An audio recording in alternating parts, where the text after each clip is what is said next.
जी बिल्कुल दुरुस्त, ऐसे ही है। वो जिद्दी है, हठधर्म है, खुदसर है। उसने मुफ्त मशवरा नहीं माना था, बल्कि वो किसी की भी नहीं मानता। ये आपका ही कहना नहीं, और भी है जिनका यही मानना है। मसलन बिलावल भुट्टो ने फरमाया कि पीटीआई ने हमसे हिमायत मांगी ही नहीं। खुर्शीद शाह साहब ने कहा है, हमने तहरीक इंसाफ को ऑफर की थी कि वो हुकूमत बनाए, हम साथ देंगे, लेकिन इमरान खान नहीं माने। शेर अफजल मरवत ने इंकशाफ किया कि आसिफ अली जरदारी ने मुक्तदरा से अटियाला जेल में जाकर इमरान खान से मुलाकात की इजाजत ले ली थी। वक्त भी तय हो गया था, लेकिन जब इमरान खान को इतला दी गई तो उन्होंने साफ इनकार कर दिया। सदर अलवी ने सदारती इख्तियार इस्तेमाल करके इमरान खान की सजाएं मुआफ करवाना चाहिए, लेकिन उन्होंने कहा नहीं, मुझे ऐसी मुआफी नहीं मंजूर। अदालतों में मुकदमात लड़कर सजाएं खत्म करवाए गए। सो आपका कहना गलत नहीं, बल्कि बिल्कुल ऐसे ही है, इसलिए जेल में है, वरना वो भी आज सुकून से लंदन में कयाम पजीर होता, आराम से यूरोप और अमेरिका में शौकत खानम और नमल यूनिवर्सिटी के लिए फंड रेजिंग कर रहा होता और पाकिस्तानी कौम से कह रहा होता कि जब तुम हकीकी तब्दीली के लिए तैयार हो जाओगे तो मैं वापस पाकिस्तान आ जाऊंगा। तब तक तुम जानो और जालिम माफिया, तुम जानो और करप्ट सियासतदान, मुझे क्या पड़ी कि मैं तुम्हारे मुस्तकबिल की खातिर अपने आराम और सुकून को तबाह करूं।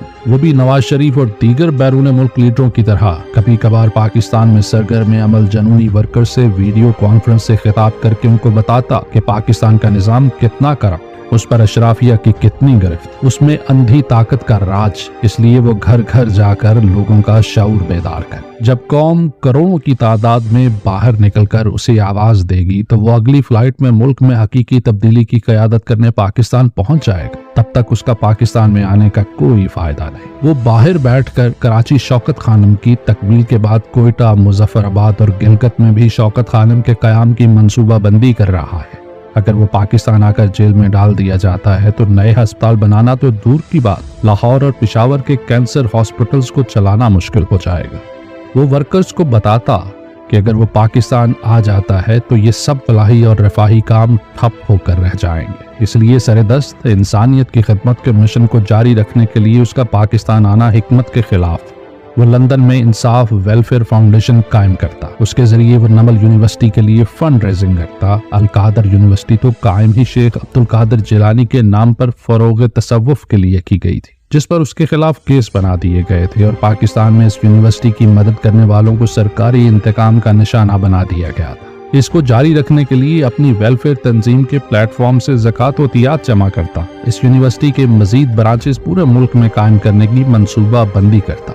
ये कोई राज नहीं कि उसको हाइकिंग का कितना शौक है। वो भी अपने बेटों के साथ कभी फ्रांस तो कभी स्विट्जरलैंड में हाइकिंग किया करता, कभी बर्फानी पहाड़ों पर तो कभी सरसब्ज वादियों, बहते दरियाओं, खुशनुमा झीलों और नीलगुं साहिलों पर सैरो सयाहत करते हुए अपने कासिम और सुलेमान के साथ तस्वीरें सोशल मीडिया पर जारी करके पाकिस्तान में उन कारकुनों की अकीदत को महमेज बख्शता रहता जो उसको मुर्शद के लक़ब से पुकारते। वो आज भी ब्रैडफोर्ड यूनिवर्सिटी का चांसलर होता। वो दुनिया के थिंक टैंक्स में तकरीरें करके करोड़ों रुपए कमा रहा होता।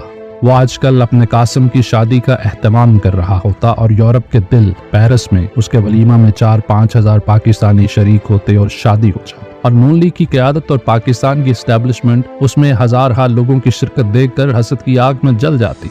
उसकी पहली आपीती साल तक बेस्ट सेलिंग किताब रही। अब तो उसके पास कहने और बताने के लिए बहुत कुछ है। वो भी किसी घोस्ट राइटर की खिदमत हासिल करके एक और किताब लिखकर उसकी किसी बड़े हॉल में तकरीबे रुनुमाई करता, जिसमें अगर वो दावत देता तो बरतानिया और यूरोप के कई साबिक वज़राए आज़म इज़हार ख्याल करते। बल्कि कुछ बईद ना होता कि शाह चार्ल्स बनफ़से नफीस शरीक हो जाते। अगर वो ना भी आते तो उनके बेटे वलीअहद प्रिंस विलियम्स तो बहरहाल शरीक हो ही जाते।